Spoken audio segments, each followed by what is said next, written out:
الفاتحة بنية القبول وتمام السر وحدة الرسول وعلى آله وأزواجه وذريته أجمعين وإلى جميع شيخنا ومعلمنا وأساتذتنا وأصولهم وفروعهم أن الله تغشهم بالرحمة والمغفرة وأن الله يعيد علينا ببركاتهم يرجع بركتهم وخصوصيتهم وعلومهم وفهمهم ونورهم وصالح في الدين والآخرة على هدينا وعلى ما نوى بأسلافنا الصالحين وإلى حضرة النبي. الفاتحة. أعوذ بالله من الشيطان الرجيم. بسم الله الرحمن الرحيم. مالك يوم الدين إياك نعبد وإياك نستعين اهدنا الصراط المستقيم صراط الذين أنعمت عليهم غير المغضوب عليهم. Assalamualaikum warahmatullahi wabarakatuh. Alhamdulillah nahmaduhu wa nasta'inuhu wa nasta'hdihi wa nastaghfiruhu wa natubu ilaih. Salawatullah wa salamuhu ala khair khalqih sayyidina wa habibina wa syafi'ina wa maulana Muhammad wa ala alihi wa ashabihi wa man tabi'ahum bi ihsanin ba'dih. Subhanaka la ilma lana illa ma 'allamtana innaka antal alimul hakim. Tub 'alaina innaka antat tawwabur rahim. Rabbi yassir wa la tu'assir, Rabbi tammim wa kamil bi khair, amma ba'd. Baik, sebagaimana di muqaddimah tadi kita menyebutkan bahwa hari ini kita membaca kitab tafsir Marah Labid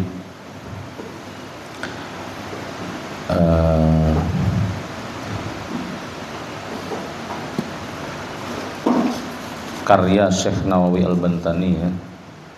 Beliau ini asli orang Indonesia tapi menuntut ilmu di Makkah, sehingga menjadi salah satu ulama juga.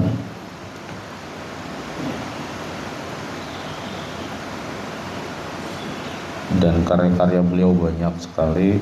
Nah, di antara karya tafsirnya adalah kitab tafsir Marah Labid li Kashfi Ma'na Qur'an Majid ini.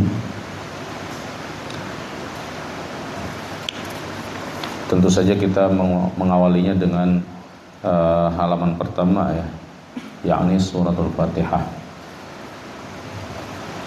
Ya, tujuan kita sekali lagi hanya belajar bagaimana kita bisa memahami teks, kemudian memaknainya. Mudah-mudahan ini tidak dianggap perbuatan yang kurang ajar, karena ada sebagian yang berpendapat gini, isnad atau bersanad itu hanya berguru gitu kan. Padahal bersanad itu tidak semata-mata berguru saja, tidak semata-mata berijazah saja, tapi yang paling penting adalah membaca karya beliau. Karena tujuan beliau menulis sebuah karya tulis itu untuk dibaca orang dan dipahami orang, dipelajari orang. Bukan untuk diabaikan begitu saja, bukan diperuntukkan untuk kalangan ulama-ulama besar saja. Iya kan? Kalau ulama-ulama besar aja buat apa dicetak banyak-banyak? Kan ulama juga terbatas. Maka siapapun berhak untuk membacakannya. Nah, kalau misalnya ada kekeliruan, ya bisa dilakukan evaluasi gitu. Jadi kalau kita membatasi bahwa yang namanya isnad itu hanya kita duduk belampah lawan tuan guru, bahkan kalau boleh lawan guru yang lain, gurunya itu aja misalnya kan. Ini kekeliruan pemahaman tentang al-isnadu minad din itu. Karena buat apa dia berguru kalau kemudian tidak bisa membaca karya gurunya kan? Mungkin guru-guru di Indonesia ini, ulama-ulama besar, banyak yang keilmuannya itu bersambung kepada Syekh Nawawi Al-Bantani. Tapi berapa banyak yang kemudian bisa mengajarkan karya-karya beliau yang banyak itu? Kan keterbatasan juga kita. Nah, oleh karena itu ini bukan perkataan saya ya, bahwa di antara ketersambungan sanad itu adalah dengan membaca karya, tapi ini banyak pendapat dari ulama-ulama juga yang mengatakan. Termasuk Syekh Nurdin Marbu ketika menyampaikan hal ini di pengajian Sidin di Masjid Taqwa, dan saya waktu itu menghadiri juga. Ketika ditanya bahwa apakah sanad keilmuan itu kita harus berguru kepada orang tertentu saja, kata beliau ada 3.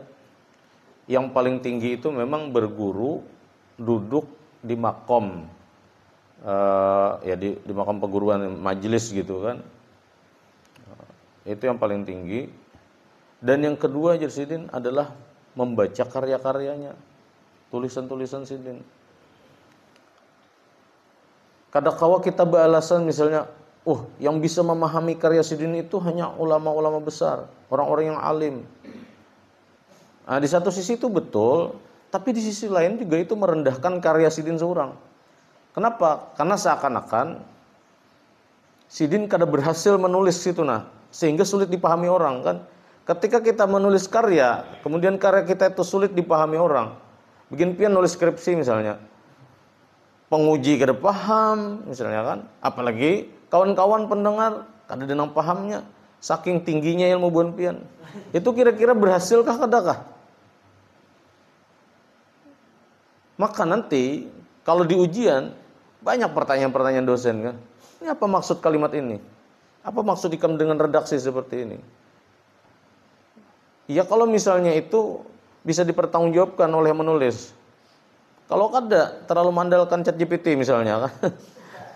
Sementara kalau dibacai ya Allah. Dosen enggak tahu juga ya aku menggawe pakai ChatGPT ya kan. Akhirnya ya kayak itu. Ini ya untuk ChatGPT ya, silahkan Anda mengeksplor informasi apapun melalui kecerdasan artificial intelligence ini ya. Tapi jangan lupa dibaca gitu loh.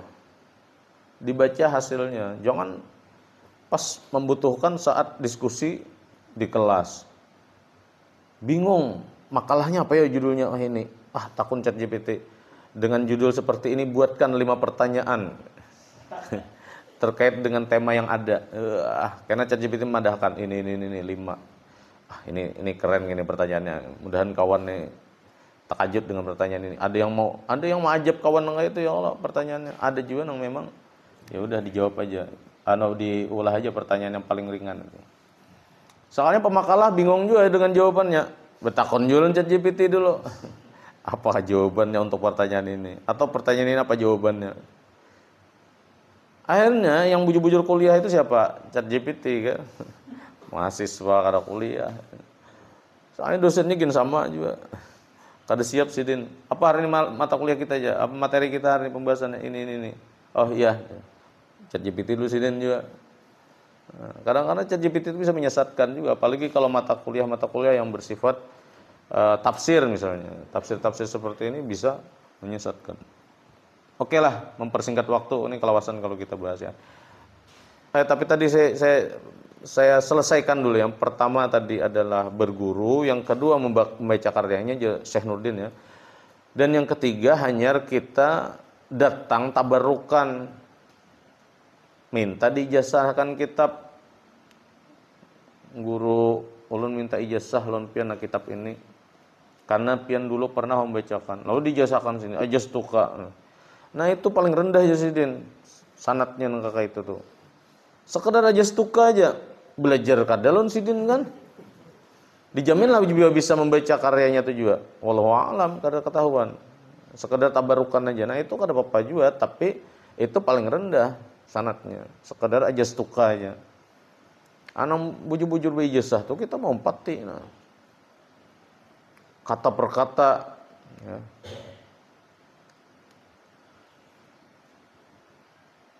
Saya pernah setoran itu hanya sampai juz 8 yang bujur-bujur lawan dosen. Karena waktu itu diwajibkan. Jangan diwajibkan ya mungkin kada setoran juga lah. Gitu. Selebihnya ya mandiri gitu. Yang ini betul-betul disimak. Kalau ada salah ditegur Sidin. Dulu waktu di UIN Ciputat itu kita setiap Sabtu setoran wajib dengan Bapak Dr. Haji Ahmad Fatuni LCMA.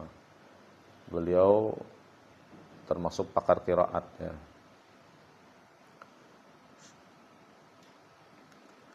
Ya.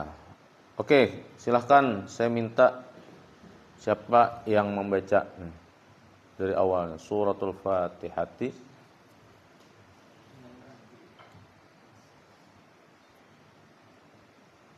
Siapa nih? Melgin lah supaya cepat.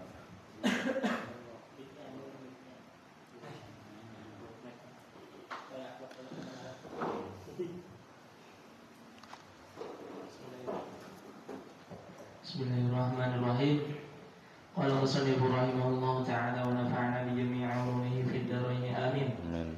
Suratul Fatihati Makkiyatun sab'u ayatin tis'un wa ishruna kalimatan mi'atan wa salasatun wa arba'una harfan.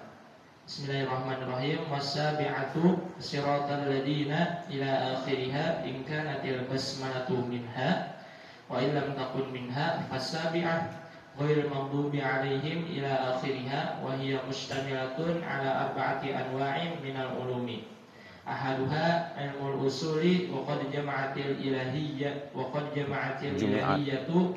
fi alhamdulillahi rabbil alamin arrahmanir rahim wan nubuwati fi alladhina an'amta 'alaihim wad darul akhiratu fi maliki yaumiddin wasaniha ilmul furu'i wa a'dhamuhu al-ibadati wa hiya maliyatun wa badaniyatun wa huma muftariqatani ila umuril ma'ashi minal mu'amalati wal mutakahati. Munakahat kalau tuh. Munakahat. Wala budda laha minal ahkamil lati taqtadhiha al-awamiru wan nawahi.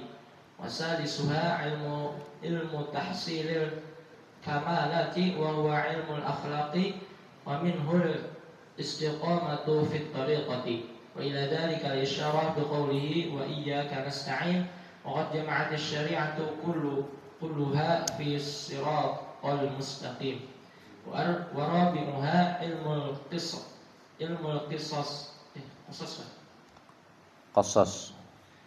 ilmul qasasi wal akhbari 'anil umamil khaliyati wa qad jama'atis su'ada'u minal anbiya'i wa ghairihim fi alladhina an'amta 'alaihim wal ashqiya'i minal kuffari fi ghairil maghdubi 'alaihim waladdallin.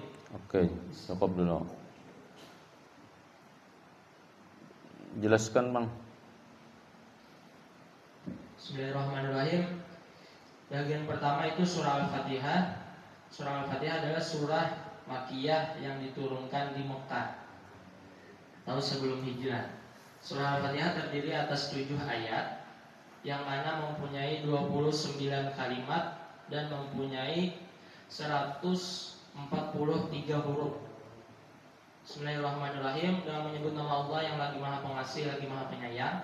Wasabi'atu, dan yang ayat yang ke-7 siratal ladzina sampai akhirnya itu jika bismillah itu termasuk ayat maka 7 ayat, jika tidak itu 8 maksudnya.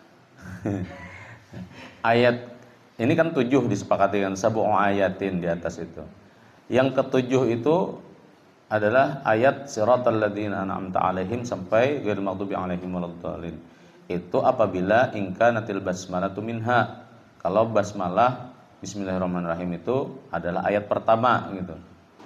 Tapi wa ilam takun minha, kan banyak yang tidak membaca basmalah. Bahkan dalam madzhab Maliki itu basmalah bukan bagian daripada suratul Fatihah, sehingga mereka langsung membaca alhamdulillahirabbil alamin. Madzhab Hanafi mencoba mengkompromikan antara pandangan Imam Asy-Syafi'i yang mengatakan basmalah itu bagian daripada Fatihatul Kitab atau bagian daripada surat Al-Fatihah, sehingga kata beliau membaca basmalahnya itu sir saja. Bismillahirrahmanirrahim. Alhamdulillahirabbil alamin. Misalnya begitu ya. Tapi kalau Maliki dasar kadang anggap itu bukan bagian dari surat Al-Fatihah. Maka kalau demikian berarti ayat pertama alhamdulillahirabbil alamin kan? Mana ayat ketujuhnya? Nah, di sini ghairil maghdubi alaihim waladdallin ayat ketujuhnya. Lanjut Bang, wahiyya mustamilatun ala arba'atin min an. Dan Al-Fatihah itu terkandung atas 4 macam daripada ilmu-ilmu. Ahaduha yang pertama yaitu ilmu usul. Waqad jama'at, dan sungguh di sana terkumpul makna masalah ketuhanan. Alhamdulillahirabbil alamin, Ar-Rahmanir-Rahim, wan nubuwat, dan masalah kenabian itu pada ayat alladzina an'amta alaihim. Dan masalah negeri akhirat itu pada ayat Malik Yaumiddin. Oke. Jadi kita membaca waqad jama'at kah waqad jumi'at? Tergantung ya. Kalau kita waqad jama'atil ilahiyati, nah, maka yang mengumpulkan di situ maksudnya Al-Fatihah ya.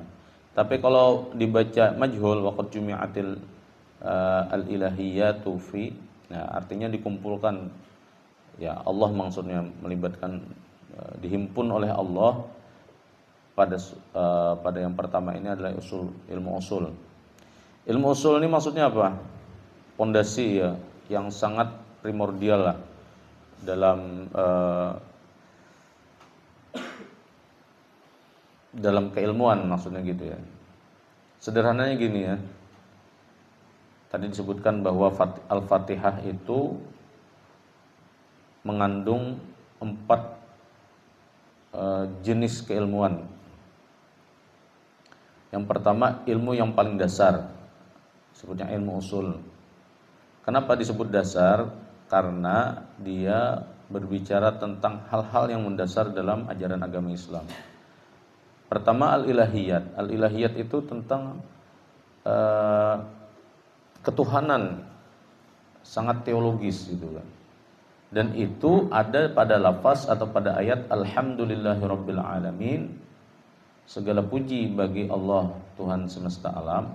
Nah, bicara tentang Allah gitu kan. Lillah bagi Allah Tuhan semesta alam, itu tentang ilahiyat banget gitu. Ar-Rahmanir Rahim. Allah yang memiliki sifat Rahman dan memiliki sifat Rahim. Ini berbicara tentang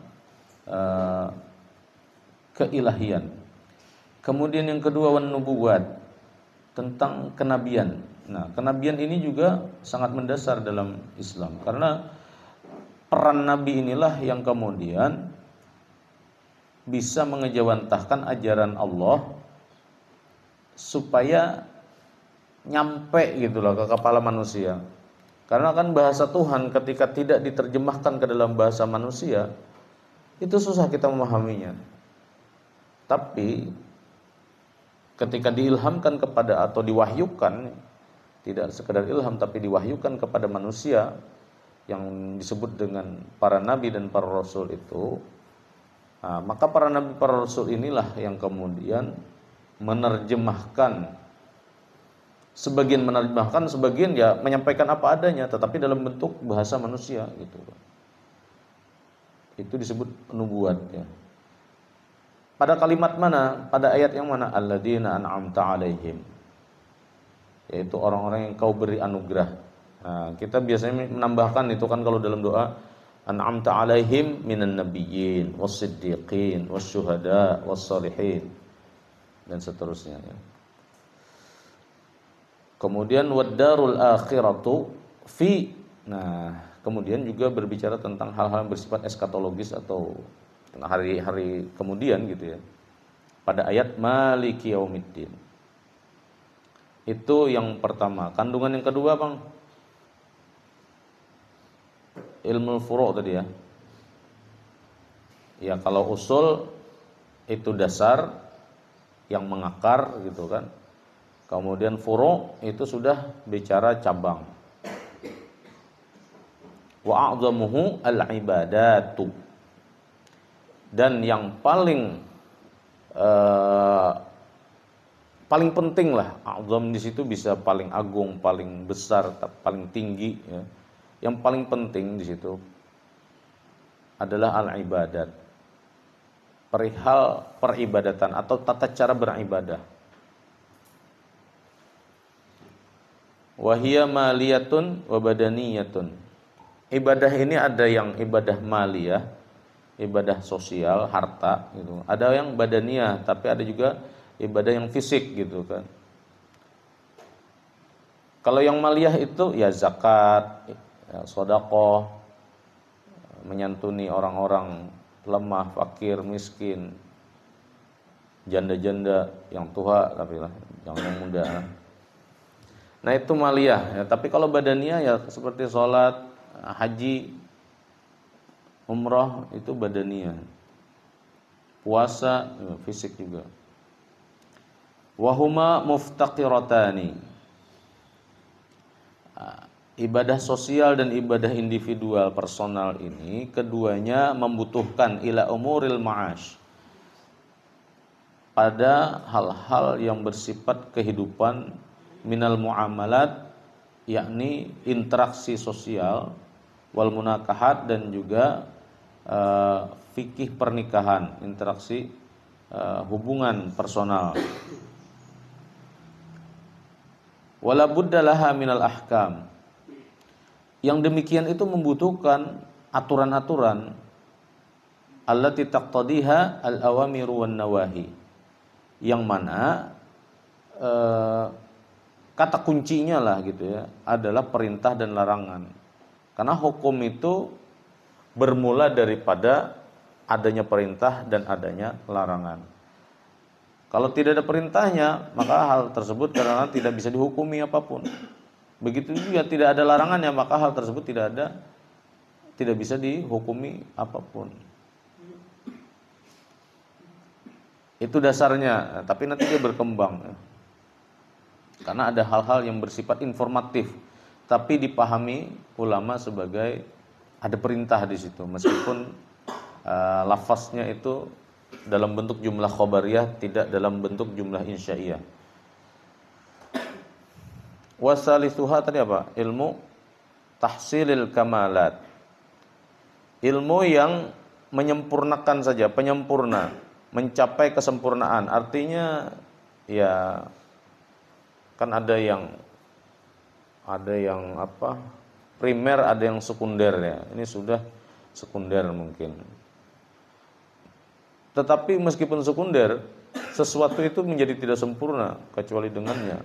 Maka dia bisa dipahami sebagai yang wajib juga, karena dalam kaidah kita disebutkan ma la yatimu al-wajibu illa bihi fahuwa wajib kan. Meskipun sesuatu itu bukan sesuatu yang pokok, tapi kalau tanpa dia yang pokok itu menjadi tidak sempurna, maka dia juga pada akhirnya bisa jadi wajib juga. Wa huwa ilmul akhlaq. Nah, itulah disebut ilmu akhlak. Wa minhu al-istiqamatu fit tariqati. Di antara ilmu akhlak itu adalah mengajarkan bagaimana seorang manusia itu istiqamah dalam jalan kebenaran. Wa ila dzalika al-isyaratu biqaulihi wa iyyaka nasta'in. Nah, bentuk isyaratnya pada surah Al-Fatihah yang menyuruh kita supaya berakhlak tadi, istiqamah dalam jalan kebenaran itu adalah pada ayat wa iyyaka nasta'in, dan kepadamulah kami meminta pertolongan. Supaya kita ditolong Allah istiqamah tadi. Wa qad jumi'atis syari'atu kulluha fi as-siratal mustaqim. Adapun perihal syariat itu terhimpun pada ayat as-siratal mustaqim, jalan yang lurus. Jalan yang lurus itu bisa dimaknai sebagai syariat, ajaran Islam. Wa rabi'uha ilmul qasas wal akhbar. Yang keempat yang merupakan bagian daripada surah Fatihah ini adalah ilmu perihal berita-berita atau informasi-informasi anil umamil khaliyah, terkait dengan umat-umat terdahulu. Waqad jumi'atis su'ada'u minal anbiya'i wa ghairihim fi alladziina an'amta 'alaihim. Nah, jadi informasi tentang umat-umat terdahulu yang bahagia, yang beruntung, itu baik dari kalangan para nabi maupun yang tadi kita sebutkan was-siddiqin, wasyuhada, was-salihin, atau orang-orang lainnya yang juga masuk ke dalam kategori su'ada tadi, orang-orang yang beruntung. Itu pada lafaz ayat alladzina an'amta 'alaihim, yaitu orang-orang yang engkau beri anugerah kepada mereka. Wal ashqiya'u minal kuffari fi ghairil maghdubi 'alaihim waladdallin. Adapun orang-orang yang lawan beruntung berarti merugi ya.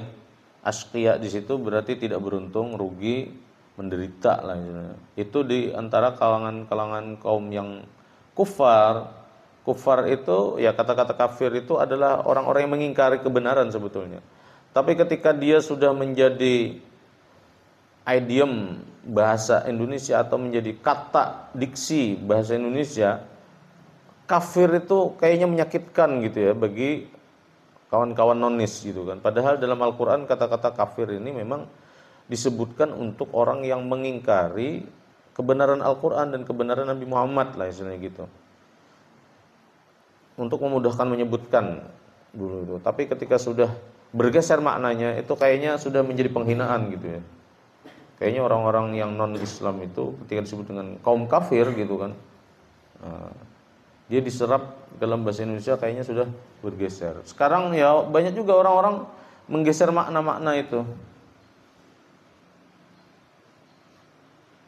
Apa yang bergeser? Banyak ya. Ya nantilah kalau ketemu contohnya. Nah, ketidakberuntungan orang-orang kafir ini, orang-orang yang mengingkari kebenaran Al-Qur'an ini, masuknya itu kepada ayat ghairil maghdubi 'alaihim. Bukan mereka yang engkau murka atas mereka, waladdallin, dan bukan juga mereka-mereka yang engkau takdirkan menjadi orang-orang yang sesat gitu. Lanjut, bismillahirrahmanirrahim.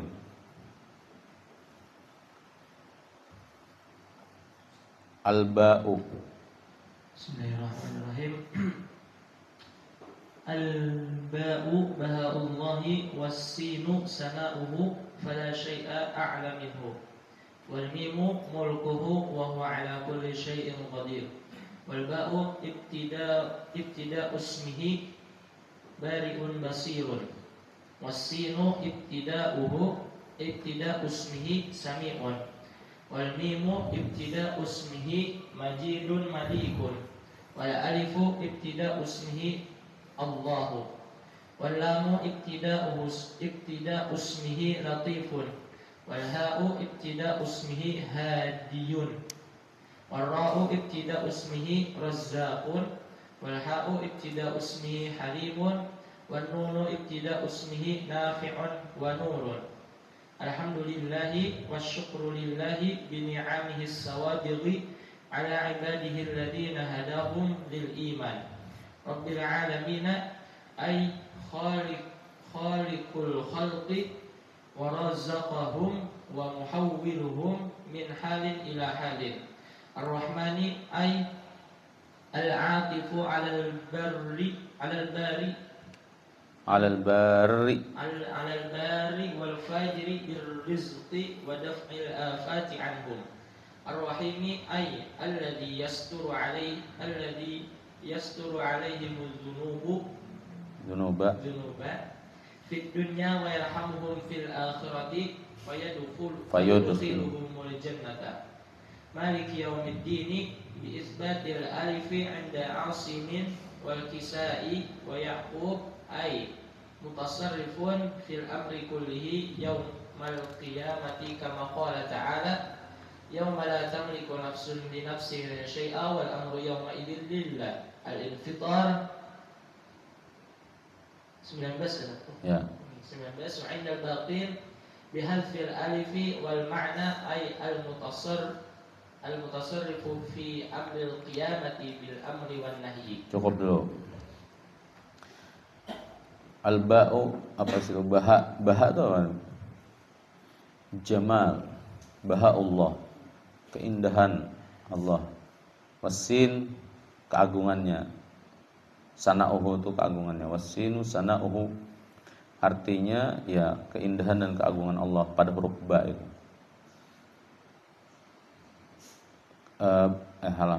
Hadang. Al-ba di sini bahaullah, keindahan Allah. Wasin pada bis ya. Sin sana'uhu, keagungannya. Fala syai'a a'la minhu. Tidak ada satupun yang lebih tinggi dari Allah gitu. Wal mim mulkuhu bismi wa huwa ala kulli syai'in qadir. Ya, jadi sampai bismi aja lah. Lalu Sidin urai pulang, wal ba'u jasidin ibtida'u ismihi bari'un basirun. Huruf ba itu adalah huruf pemulaan daripada namanya. Apa namanya? Namanya Allah maksudnya. Kan memiliki asmaul husna. Huruf ba adalah permulaan huruf pada namanya yang mulia, yaitu Bari'un Basirun. Bari, Maha Pencipta, Basir, Maha menatap, Maha melihat. Wasin, wasinu, huruf sin itu ibtida'u ismihi Sami'un. Ya, merupakan awal huruf pada namanya yang mulia, Sami', Maha mendengar. Wal mim, begitu seterusnya ya, Majid, Malik, sampai Latif, sampai Hadi, Warra, begitu. Nah, ini dipahami aja nih. Sampai Nun, ibtida'u ismihi Nafi' wa Nur. Ya, huruf Nun itu adalah huruf.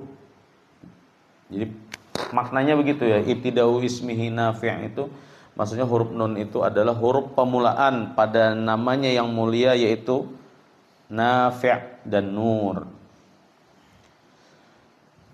Jadi basmalah ini pembahasan Sidin sekedar huruf begitu saja, tidak dijelaskan secara detail ya.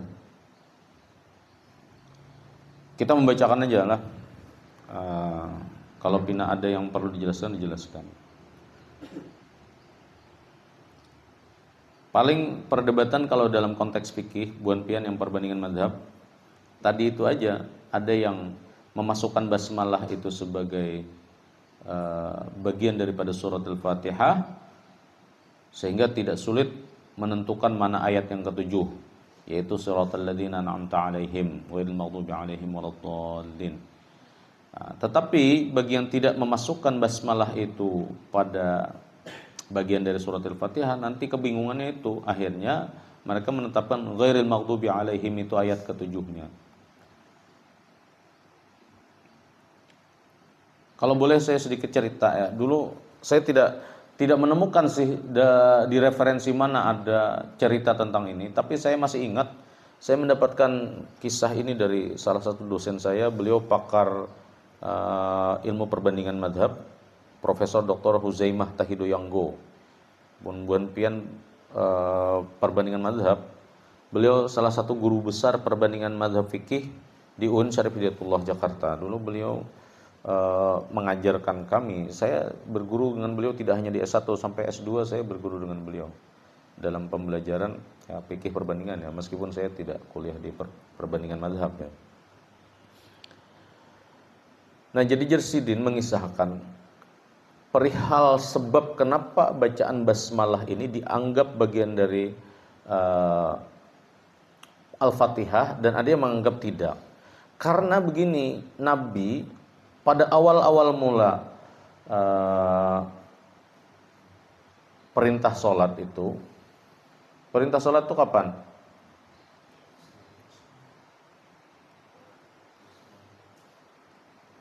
Pada tahun keberapa kenabian? Isra Mi'raj. Pokoknya sebelum beliau hijrah, artinya masih periodenya di Mekah ya. Setuju kan? Kan Sidin kan Isra Mi'raj itu sesaat setelah ditinggal wafat Abu Thalib dan istri beliau Sayyidatuna Khadijah Al-Kubra, kan begitu dalam riwayatnya. Nah, lalu beliau mendapatkan hadiah kan, semacam hadiah gitu kan, untuk menghibur. Nah, di Isra di Mi'raj itulah beliau dapat perintah melakukan sholat. Pertanyaannya, sebelum itu ada pernah lah Nabi sholat lah dalam riwayat? Sebelum perintah dan sebelum peristiwa Isra Mi'raj itu Rasulullah pernah sholat nggak? Ya sholat, karena sholat itu ajaran mendasar dalam seluruh risalah yang dibawa oleh nabi-nabi terdahulu. Makanya dalam riwayat disebutkan Nabi ketika sebelum Mi'raj itu kan dari Masjidil Haram ke Masjidil Aqsa, beliau mengimami para nabi-nabi kan di Masjidil Aqsa kan. Nah, berarti sudah sholat di situ. Nah, cuman berapa rakaat sholatnya sebelum ada perintah 5 waktu itu. Jadi di dalam riwayat itu dikatakan Nabi itu selalu sholat, dan yang terdahulu itu sholat Nabi itu 2 rakaat. Nah, belum ada 2, 4, 3, 4, itu belum ada. Jadi Nabi sholat itu masih 2 rakaat gitu. Yang beliau mengimami para nabi itu juga diceritakan itu 2 rakaat. Oke. Nah, jadi peristiwa itu kan perintah sholat itu sebelum beliau hijrah ke Madinah. Pada awal-awal atau mungkin juga sebelum Isra Mi'raj, Nabi itu sudah biasa sholat juga. Dan kisahnya ini menurut Sidin lah, saya menyampaikan kembali saja. Sempat terjadi kan negosiasi antara orang-orang kafir terhadap Nabi yang meminta supaya Nabi ini ya bergantian menyembah. Tahun ini kami setahun menyembah Allah Ta'ala. Mereka sudah kenal dengan istilah Allah, itu paham. Orang-orang kafir Quraisy itu paham dengan Allah itu. Lafaz Allah itu tidak asing bagi mereka. Nah, jadi ada permintaan dari mereka supaya Nabi juga menyembah berhala-berhala. Gitu kan. Ceritanya begitu. Tapi negosiasi atau request mereka itu gagal, dibatalkan oleh Nabi. Nabi tidak mau. Lakum dinukum waliyadin gitu kan.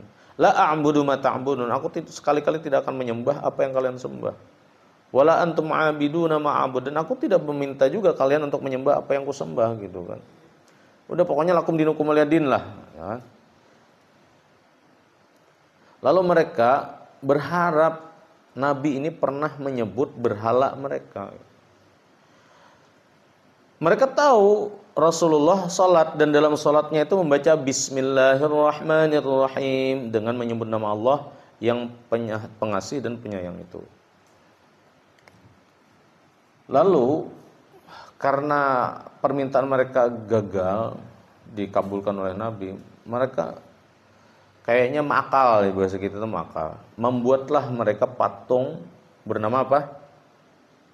Rahman dan Rahim.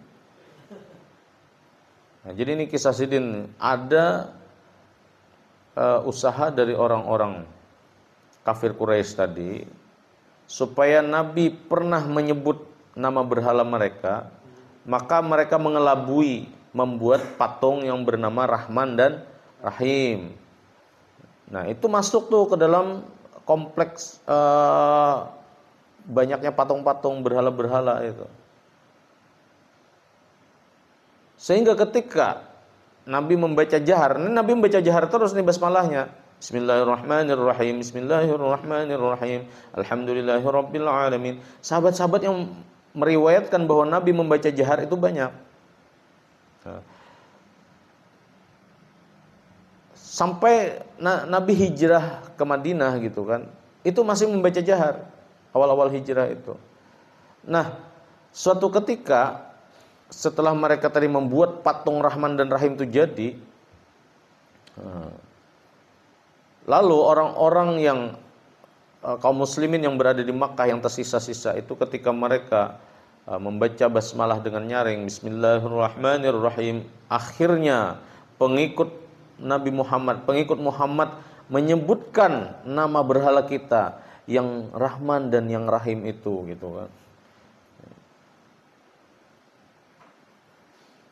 Ya ada beberapa awalnya ada sih pertanyaan orang-orang kafir ketika disebutkan untuk menyembah Ar-Rahman. Mereka mempertanyakan siapa Ar-Rahman itu, kan ada.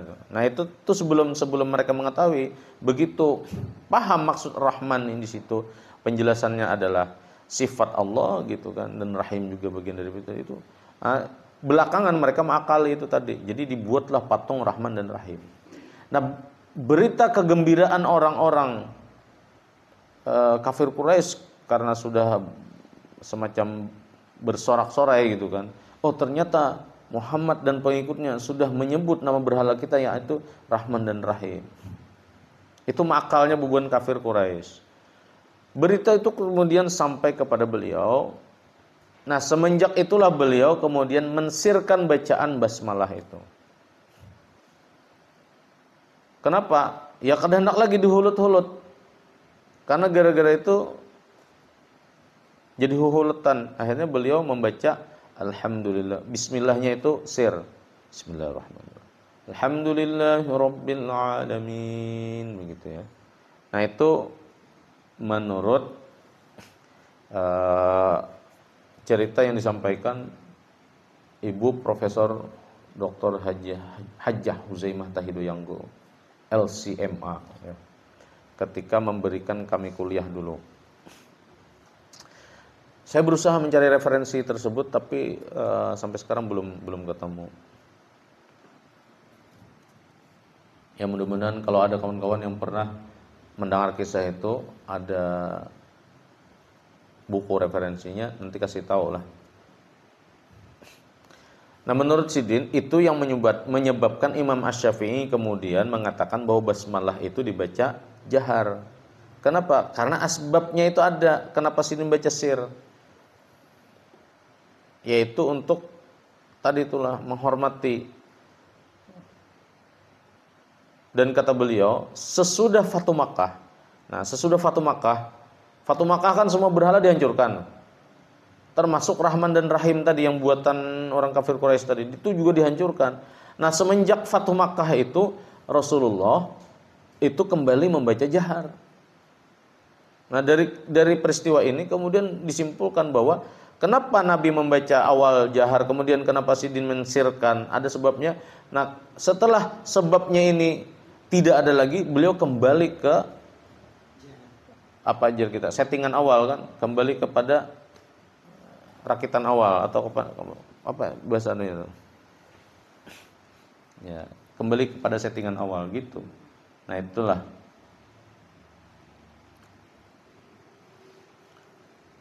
Alhamdulillah. Wasyukrulillah bi ni'amihi as-sawabil. Bersyukur kepada Allah dengan nikmat-nikmatnya yang sempurna. Ala ibadihil ladzina hadahum lil iman, atas hamba-hambanya yang ia beri petunjuk berupa keimanan. Rabbil alamin ay khaliqul khalqi, pencipta seluruh makhluk, waraziquhum, dan memberi rizki kepada mereka, pemberi rizki mereka. Wa muhawwiluhum, orang yang merubah itu apa? Orang yang memiliki kemampuan mengubah min halin ila halin, mengubah seseorang dari kondisi yang satu ke kondisi yang lain. Ar-Rahman ay al-Atif. Al-Atif itu ya pemberi, pengasih, alal barri wal fajiri, baik terhadap orang-orang yang berbuat baik, kebaikan, ataupun orang yang berbuat kejahatan, keburukan. Birrizqi, dengan apa? Dengan memberi mereka rizkinya. Wa daf'il afati anhum, dan juga menangguhkan bencana atas mereka. Nah, jadi sifat Rahman itu berlaku untuk umum, semua makhluknya mendapatkan rahmannya Allah, rasa pengasihan Allah. Baik mereka yang berbuat baik maupun mereka yang berbuat buruk. Baik mereka yang mengumpulkan pahala maupun mereka yang menumpuk dosanya. Makanya kita jangan takajud melihat orang sugih misalnya, tapi non muslim misalnya kan. Jangan dipertanyakan, itu rahman Allah. Semua makhluknya mendapatkan rahman Allah. Hendak yang ahli ibadahkah atau ahli maksiat, itu sifat rahman Allah meliputi mereka semua dengan rezekinya. Makasiannya Sidin ya, padahal Sidin tuh rajin benar ke masjidnya. Kenapa Sidin tuh dapat bencananya? Sedangkan tuh tetangganya ya minum aja gawiannya. Salamat hajinya ya, pindah santai-santai aja. Allah nih kada adil. Nah, tidak ya. Kita ini kan hidup ini masa-masa ujian semua. Kapan evaluasinya? Nanti kalau kita sudah selesai jatah kita hidup di dunia. Maka selama kita masih dalam proses ujian itu, Allah akan membiarkan sesuai dengan takdir yang sudah ditetapkan. Sampai nanti ketika kita selesai ujian, nah barulah di situ kita ini yang buruk-buruk tadi ditutupi kada itu. Terus kalau kita sudah berbuat baik ketika diuji, kita mengeluh kada dengan ujian itu, sabar kada kita. Nah, itu juga cara Allah menguji kita. Ar-Rahimi ay alladhi yasturu alaihimudz dzunuba,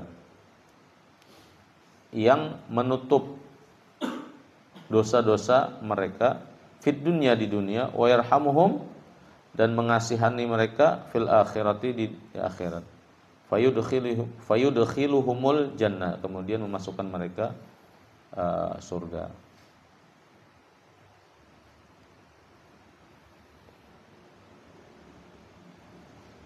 Jadi kalau rahim ini sebagian ulama tafsir mengatakan bahwa itu khusus untuk mereka yang beriman. Sehingga mereka yang beriman itu berapapun besarnya dosa yang mereka lakukan, kalau mereka beriman kepada Allah, kemudian bertaubat atas dosa-dosanya di dunia itu, maka mereka mendapatkan rahimnya Allah. Sehingga nanti fil akhirati yarhamuhum, Allah menyayangi mereka. Dengan kasih sayangnya itulah mereka kemudian yudkhiluhumul jannah, masuk ke dalam surga. Oke. Maliki yaumiddin bi isbatil alif inda Asim wal Kisai wa Ya'qub.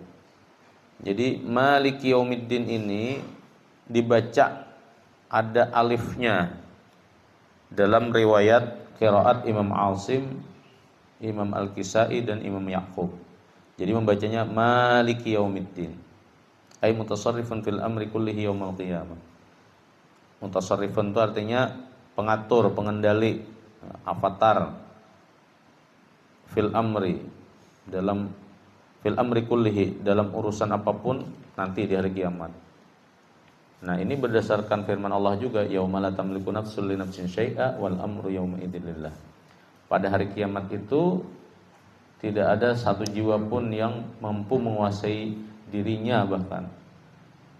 Karena wal amru yauma idzin lillah, karena pada hari itu semuanya milik Allah. Wa indal baqin, dan selain tadi imam yang bertiga tadi, bihadzfil alif, tidak membaca Malik di situ dengan bacaan panjang, ada matnya. Maliki yaumiddin, ai maknanya al-mutasarrif fi amril qiyamah, artinya adalah pengelola perihal hari kiamat yang terkait dengan perintah dan larangan. Jadi sama aja Bang, semuanya penguasa gitu. Jadi terkait dengan qiraat tadi, kalau bismillahirrahmanirrahim itu tidak ada perbedaan ya. Alhamdulillahirabbil alamin juga tidak ada perbedaan. Baru ayat Ar-Rahmanir Rahim juga tidak ada, tapi Ar-Rahmanir Rahim Maliki Yaumiddin. Nah, nanti kalau riwayat Qalun misalnya membacanya Maliki Yaumiddin dan Al-Baqin tadi. Yang membaca isbatul alif itu hanya Imam Asim wal Kisai dan Imam Ya'qub. Sehingga mereka membacanya Maliki Yaumiddin. Kalau yang lain berarti membacanya Maliki Yaumiddin. Tapi ada Imam As-Susi namanya. Beliau membacanya dengan idgham. Ar-Rahmanir Rahim Maliki Yaumiddin. Ada 3 wajah. Ada yang tawassut idghamnya. Ar-Rahmanir Rahim Maliki Yaumiddin. Ada yang bacanya dengan tul, panjang. Ar-Rahmanir Rahim Maliki Yaumiddin. Nah, itu perbedaannya dalam membaca Maliki Yaumiddin tadi. Ada yang diidghamkan. Sebetulnya nanti yang berbeda lagi, kalau iyyaka na'budu wa iyyaka nasta'in itu tidak ada perbedaan. Tapi nanti ihdinas siratal mustaqim, ada yang membaca sirat pakai shad ya, yang umum. Kemudian ada yang baca ihdinas sirat. Kumbul kalau ada salah itu membacanya ihdinas siratal mustaqim sin. Nah, Imam Hamzah atau Khalad kalau tidak salah yang membaca ihdinas sirat. Ihdinas siratal mustaqim. Kad ingat lagi nah, pokoknya dulu pernah belajar qiraat. Jadi ada shad ya. Ya kita nih qiraat siapa gerang? Yang kita umumnya Indonesia nih. Imam Asim. Riwayat Hafiz. Toriknya yang ada yang Syatibiyah, ada yang Tayyibah atau Tayyibatan Nasr atau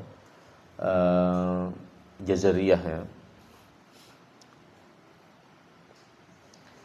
Nah, iyyaka na'budu wa iyyaka nasta'in itu tidak ada perbedaan, ihdinas sirat saja nanti ya. Ihdinas siratal mustaqim, ihdinas siratal mustaqim itu kumpul kalau ada salah. Kemudian ihdinas zirat, saya lupa ya, Khalad kalau ada salah atau Imam Hamzah. Nanti siratal ladzina an'amta alaihim. Nah, itu di situ yang paling ini. Ada yang membaca sirat tadi, kemudian ada yang alaihimnya itu ada yang alaihimu.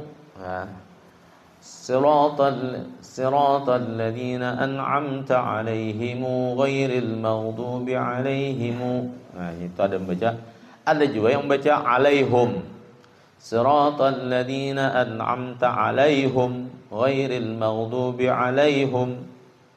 Nah, perbedaan di situ. Siratnya tadi ya sama, ada yang sirat, ada yang sirat, ada yang zirat.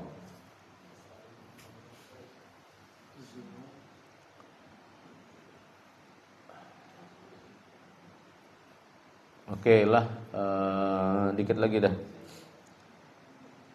Iyyaka na'budu ay la na'budu ahadan siwaka.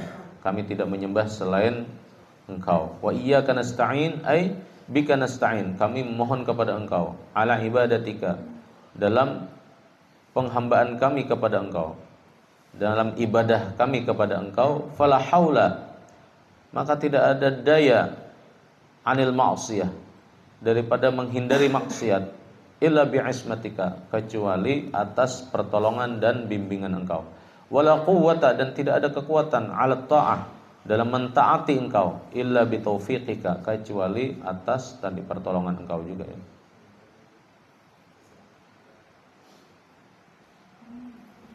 Ihdinas siratal mustaqim ay zidna hidayatan ila dinil Islam.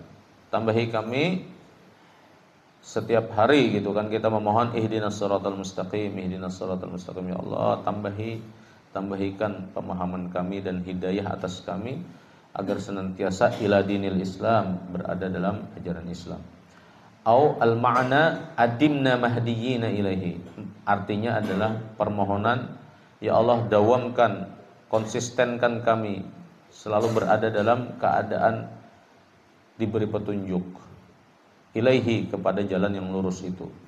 Siratal ladzina an'amta 'alaihim, yaitu jalan orang-orang yang Engkau beri anugerah kepada mereka, ai dinil ladzina mananta 'alaihim bid-dini minan nabiyyin was-siddiqin wasyuhada was-shalihin, yaitu agamanya orang-orang yang Engkau beri atas mereka dengan agama itu dari kalangan nabiyyin, orang as-siddiqin, orang-orang yang jujur, wasyuhada, orang-orang yang syahid, wassalihin, dan orang-orang yang saleh. Ghairil maghdubi ay ghairi dinil yahud alladhi ghadabta, bukan agamanya orang Yahudi yang Engkau murkai. Mohon maaflah bukan Yahudi, bikin pian itu sudah dari awal dimurkai Allah Ta'ala.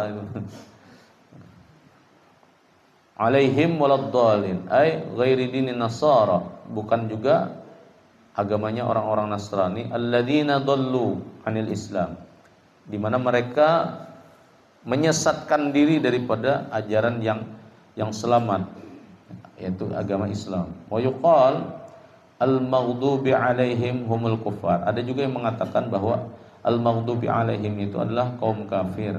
Wad-dhallun humul munafiqun, ad-dhallun, orang yang sesat itu adalah mereka yang munafik. Orang munafik siapa? Ayatul munafiqi thalathun, idza kadzaba idza hadatsa kadzaba wa idza wa'ada akhlafa wa idza tumina khana. Itu ciri orang munafik, kalau berbicara dia bohong, kalau berjanji dia ingkar, kalau diberi amanah dia khianat. Lianna Allah Ta'ala dzakara al-mu'minina fi awalil Baqarah, karena di dalam surah Al-Baqarah Allah menyebutkan kaum mukmin pada bagian awal, fi arba'i ayatin, yaitu pada 4 ayat pertama. Summa sanna bi dzikril kuffar fi ayataini, kemudian Allah melanjutkan dengan menyebutkan orang-orang yang kafir pada 2 ayat berikutnya. Summa sallasa bi dzikril munafiqin fi thalathi asyrata ayatan, menyebutkan orang-orang munafik itu sebanyak 13 ayat berikutnya. Wa yusannu lil qari ba'da faraghihi minal fatihati ay yaqul amin, disunahkan bagi siapapun yang membaca surah Al-Fatihah ini setelah selesai waladdallin, maksudnya ayyaqul amin, hendaknya dia mengucapkan amin. Apa amin itu? Wahwa ismun, amin itu isim, bukan fi'il, bukan huruf, tapi bimakna fi'li amrin, tetapi memiliki makna arti fi'il amar. Wahwa istajib, artinya adalah kabulkan ya Allah. Itu kayaknya pembacaan kita terkait dengan tafsir surah Al-Fatihah ini. Ini kalau kita membaca di kitab-kitab tafsir yang lain, apalagi membaca tafsir ini di dalam kitab tafsirnya Quraisy Shihab, seingat saya dulu pernah membaca, itu panjang sekali, berapa halaman gitu masalah Al-Fatihah ini. Nah, kita cuman sehalaman sedikit lah, sehalaman setengah, 1,5 halaman. Baik, mudah-mudahan ada manfaatnya. Hari ini kita menyelang intermezzo membahas kitab tafsir. Hadanallahu wa iyyakum ajma'in. Subhanallah bihamdihi, subhanakallah bihamdika, asyhadu an la ilaha illa anta, astaghfiruka wa atubu ilaik. Wa sallallahu ala sayyidina wa nabiyyina Muhammad wa ala sayyidina Muhammad wa taufiqul hidayah minallah. Wallahul muwaffiq ila aqwamit thariq. Wassalamu alaikum warahmatullahi taala wabarakatuh.